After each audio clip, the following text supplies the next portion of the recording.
And as always, we're looking forward to our regular slot, History in Focus, presented by local historian Colm Liddy. Today, well, it's an interesting one. The story of Ireland's first socialist commune in 1830s, Clare. I think, in fairness, is not that well known, and yet the fact is, about 200 years ago, one of the first communist experiments ever tried in real life took place in County Clare, Ralahine. Very radical, far more radical than anything like even the War of Independence or the Land War. This was, they tried to have a utopia, and in fairness, did a lot better, you would say, than the USSR or indeed China. Unfortunately, however, it only lasted for 2 years, so that's why it's been largely forgotten. So that's kind of a little bit of context to it, a bit of background. Tell us about the two men in particular who set up the Ralahine Commune. Well, okay, the first word I have to say to you, one of your favourites, is Vandeleur. I feel like there should be arch villain music that plays now. Din, din, din. Yes. Now, we've spoken about this family many times before. They obviously came to Clare first in the early 1600s. They were Dutch, and they came. 6 Mile Bridge was their first stronghold. Then one of them got a nice little job just after Cromwell had left, when they needed to divide up all the land between the good people and punish the bad people. He was charged with sorting out and valuing all the land in Clare, which of course put him in great position then to grab a piece for himself, which he did. So the first of the Vandeleurs set up in this place called Ralahine, just outside Newmarket, and had a fairly large estate. So, as we know, they often had nice little interventions in Clare history, generally for the worse. Almost universally. I'm now going to tell you about a good one, the nice Vandeleur, John Scott Vandeleur. He was kind of, for the Vandeleurs, it's the white sheep of the family. The white sheep of the family, if you will. Very rare breed, a fella who cared about his tenants, the peasantry. Yes, very nice little lad. So he did various things, we'll say, during where his era is the early 1800s. And for instance, he built cottages for the tenants. They had all previously, of course, lived in mud huts, which was the standard accommodation at the time. He built cottages, and indeed they still stand in Ralahine, although amusingly they were state of the art at the time. They even had windows with glass in them. Oh, crazy stuff. Proper cottages. Now they're used as calf sheds. But they were modern at the time. But they were. And at another stage, he set up a linen industry. I mean, linen was well known as being a major industry up in the north of Ireland, around Belfast.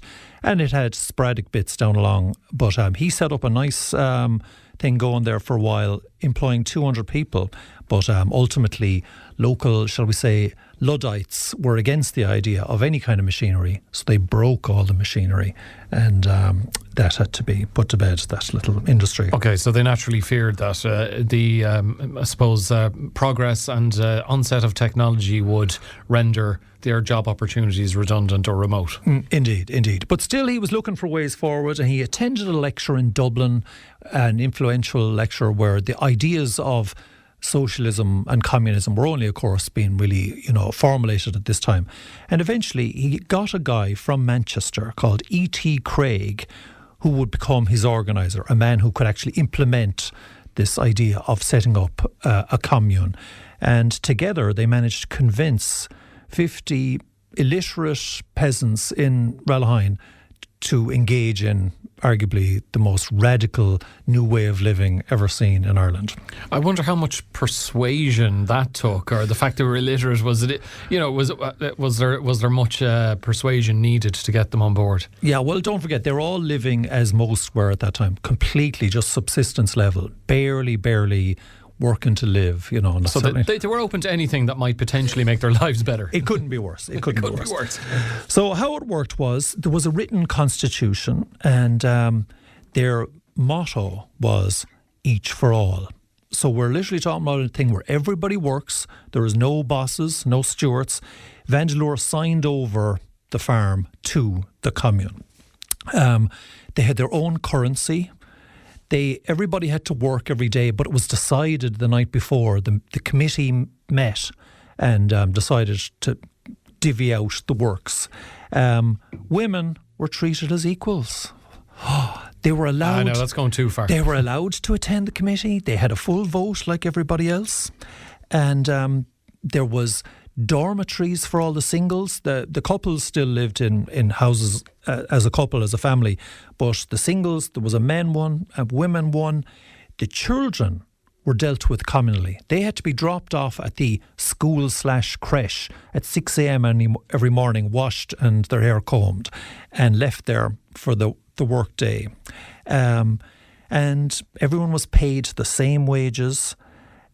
But then also there was this thing that if the organisation actually made a profit, got over a threshold, they could actually start to make serious money, all of them. This is when you think of the time this was happening, and you've given us so much background to this kind of era in Irish history and Clare history, this was remarkably progressive and remarkably out there. It was. There's so many elements to it. There's communal cooking. So, we have 50 adults and 17 children at the start of it. It began to grow over time. More and more people wanted to join. But you've got communal cooking, communal laundry, all of which is a lot more straightforward to do it en masse rather than everybody doing their own little bit. You have this constitution, I say, it's a remarkable document. There's complete religious tolerance. There's social security in case you get sick. So everybody's paying a little percentage of their wages into the funds. In case you're sick, you'll be able to draw on that. There's arbitration if there's any disputes. There's a ban on all tobacco and alcohol. There is, incredibly, a playground for the children. Wowzers. This is 1831 in Clare. Possibly the only, I think it's safe to say, one of the few playgrounds in Ireland, never mind in our county. And maybe even most remarkably, they had a toilet. They thought of everything. You've no idea. I mean, this is, frankly, a century later, most Irish people did not have something decent in this regard.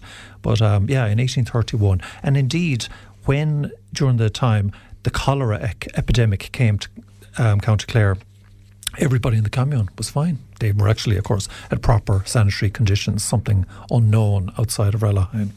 This is fantastic, Tears, as we said a moment ago, just completely out there. And you're talking about it being probably the only children's playground in the country, never mind Clare. This is probably the only place, has to be the only place in Ireland where this was happening at that time. It was, yeah. As I say, all of those and there were a lot of people of the intellectual class, shall we say, interested in new ways of living. I mean, because we're still talking about maybe 2 decades before Karl Marx's ideas were actually put on paper. Yeah.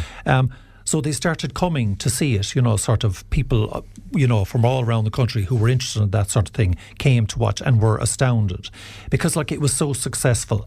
The productivity soared. I mean, the idea that they were now going to get a share in the profits was astonishing to these people because when you live subsistence, there's no prizes for trying harder. All you're going to get out of it in the end of the day is another day of life.